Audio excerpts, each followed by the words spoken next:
পেশেন্টরা যখন চেম্বারে আসে ঘাড়ে ব্যথা বা নেক পেন নিয়ে, বেশিরভাগ ক্ষেত্রেই এর কারণ অনুসন্ধান করতে দেখা যায় যে অতিরিক্ত উঁচু বালিশ ইউজ করার কারণে আপনার এই ঘাড়ে ব্যথাটা হয়েছে ১ নম্বর।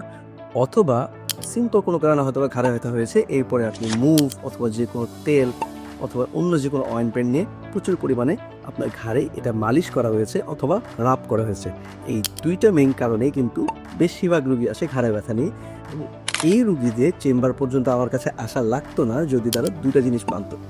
একটা নাম্বার জিনিস হচ্ছে পাতলা নরম বালিশে পেশেন্টকে ঘুমাতে হবে, বা যে কোনো সাধারণ মানুষ পাতলা একটা নরম বালিশে ঘুমাবে, কখনোই বালিশ একটার বেশি যেন না হয়।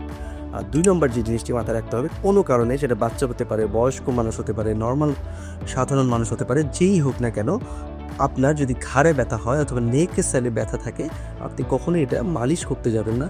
তেল দিয়ে হোক, মুভ দিয়ে হোক, বা যে কোনো ব্যথানাশক ক্রিম দিয়ে কখনোই মালিশ করতে যাবেন না। যদি মালিশ করেন তাহলে কিন্তু এই ব্যথাটা আবারও তীব্র আকার ধারণ করবে এবং আপনাকে যেই ডাক্তারের চেম্বারে আসার দরকার ছিল না, সেই ডাক্তারের চেম্বার পর্যন্ত নিয়ে আসবে আপনার এই অতিরিক্ত মালিশ অথবা ম্যাসেজ।